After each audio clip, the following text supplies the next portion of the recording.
Oh, it's Tim with TAH Farm. Today is Monday, September 20th. It's actually in the evening. I worked all day, and we're going to start working on the 6600's air conditioner. The goal here is to switch it out from R12 to 134A. Got some parts to change out. We'll be right back.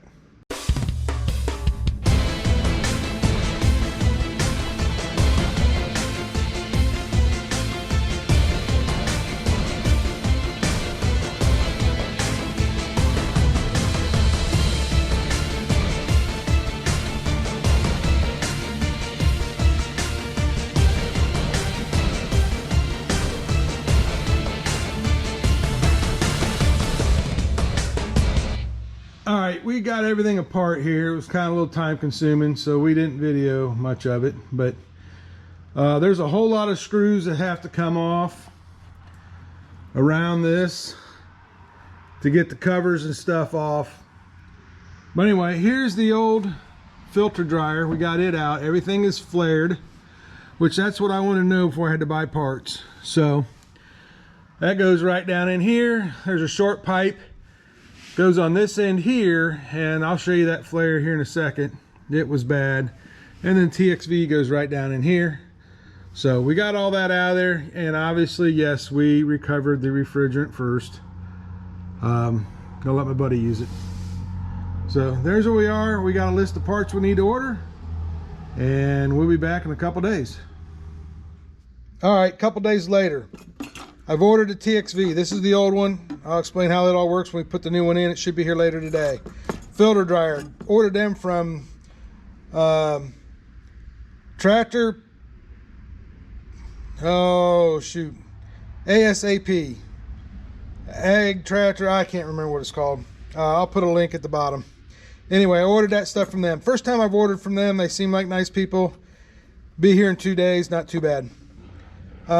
Went for a parts run for local stuff. I could not find the high pressure and the low pressure switch. This is the old one. Everything I want to sell you today is a combo switch, and I didn't know how to make that combo switch work in my application. It didn't seem like it was going to work right.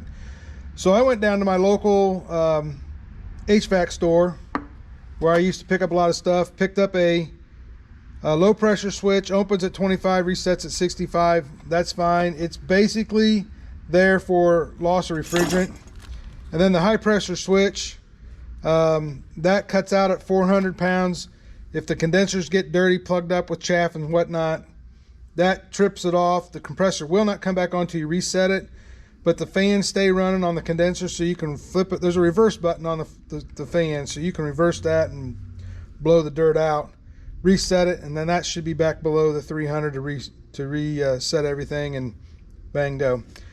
But I talked about a flare fitting that was bad. That's a good flare. Hopefully you can see that real well. Nice, smooth, round. Flare nut goes against that, and it tightens up against the, well, like this right here. Tightens up real nice. See how that goes on there real nice? Yeah, well, that one's not so nice.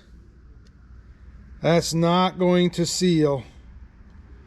You can see how that's way different. Okay, part not available anymore. Not available. That's okay. Break it down. Couple nuts on the end. Short piece of this soft copper I picked up from a buddy. We'll flare the ends of it.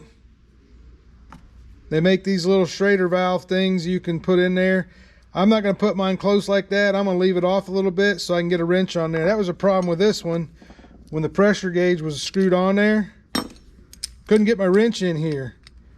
It was too close. I couldn't. So I had to get this to the vise, take it apart. So we're going to have that stick up far enough that I can get a wrench on there and take that on and off if I need to.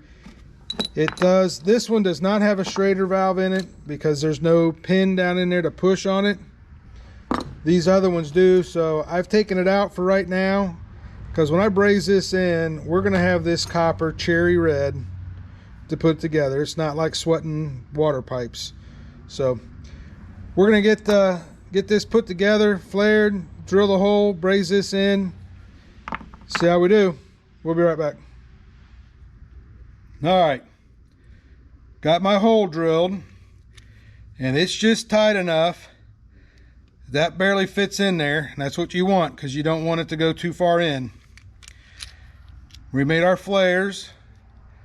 I'm not going to go video on how to do that. There's all kinds of videos out there making flares, but biggest mistake most people make, they don't put their nuts on before they make the second flare. So anyway, that's all ready. We're going to set this in the vise here. Maybe.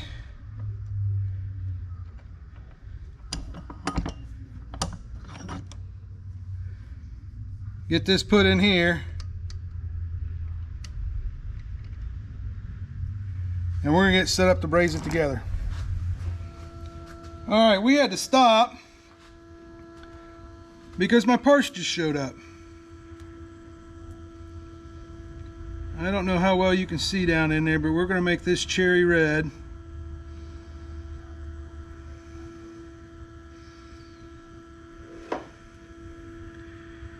And this is called a nickel silver rod.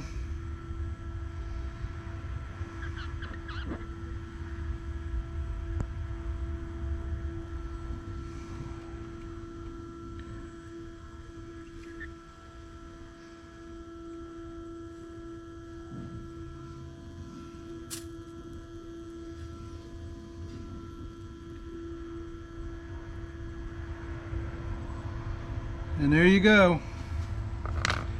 That is brazing. Get you off my can there. See what that looks like. It's already cooling down. We will clean that up after it cools down because it is stinky hot. So we'll be right back. All right, we got it all in there. And I got to hook these wires up here. The high pressure is right there. I replaced the original factory one, took it out because there's no Schrader in there. That one there has a Schrader valve in it. That's that little needle valve. And I'm just going to pump it up with some nitrogen and make sure that doesn't leak. And then I got a cap to screw on it. And then coming down there, there's the low pressure. I put it on its side so if I need to, I can change it out.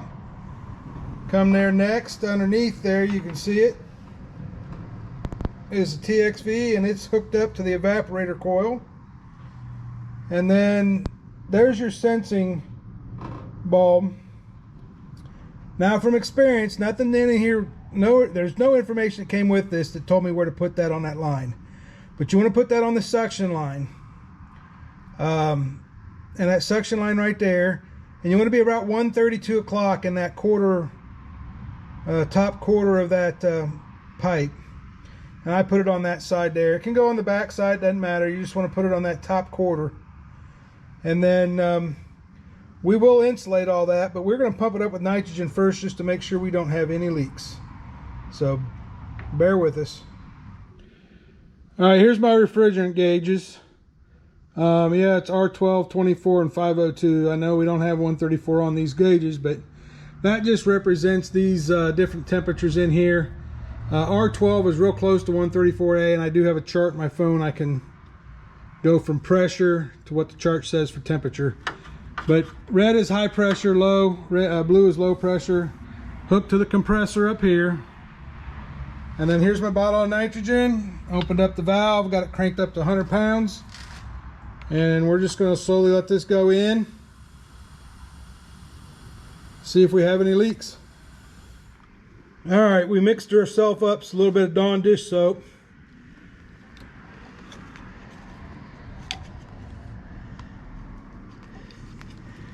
And we're just going to brush that around on these fittings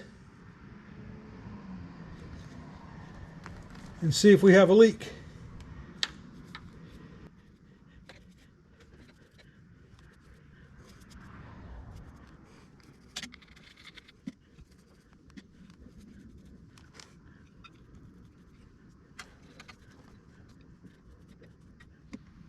I see nothing anywhere at 100 psi, and if I'm holding 100 psi, I would say we're going to be good.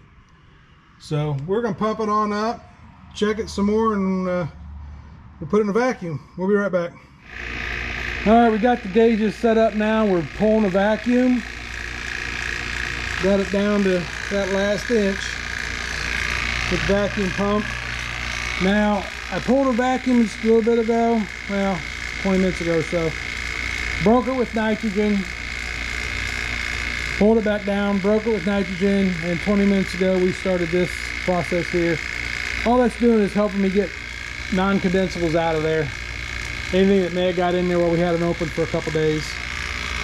So, purged it good with the nitrogen on those 2 purges. And so now we're pulling to a vacuum. And we'll probably let that run for an hour or so, just to get that down to a deep vacuum and see what we can get. We'll put this on here in a little bit. This is a vacuum gauge, and it'll tell me how many microns that we are pulling to a vacuum. All right, while that vacuum pump was running, we went ahead and insulated what we needed to insulate there. So it is all ready to go, and we can put this top back on while we're pulling that vacuum. So we'll be back in a little bit. 763, 56, 63, 56. It's coming down slow. We're shooting for 500, 600 would be great. If I can get below 700, I'll be happy. But we're gonna let this run a little longer. Pull that down. 500 microns, 0 microns is absolute zero. Vacuum, vacuum, vacuum. So the lower we can get that, the better we are. So we'll let this run a little longer and see how it goes. All right, we just broke the vacuum with first can. It's in there, and we're up to those pressures. So we're not gonna get any more in there without running the combine. So we'll have to top this off another day, because the other project you'll be watching here either before this or after this is the water pumps out, so we can't run the combine. So anyway, we'll be back to charge it up and see how it goes here in a little bit. All right, a little sweaty out here. It's been sprinkling and raining at TAH-DAH, so we're outside in front of the combine. But we're done. I said 48 ounces. 48 ounces, it was still bubbling, so we went and grabbed another can, put that in, and topped it off pretty good. The bubbles did stop. The bubbles are right back up behind here. If I could show them to you, I would, but I struggled to see them myself. It is nice and cool in there now, blowing nice. So anyway, yeah, it was a weird formula. So we end up putting 50 ounce or 60 ounces in it, and it's nice and cold in there. The pressures looked really good, and the high side was before doing this number, and now it's steady as a rock. So that tells me that TXV was bad, and or that filter dryer was plugged up. So, but anyway, hey, she's ready to go for beans. Hope you enjoyed. Thanks for watching.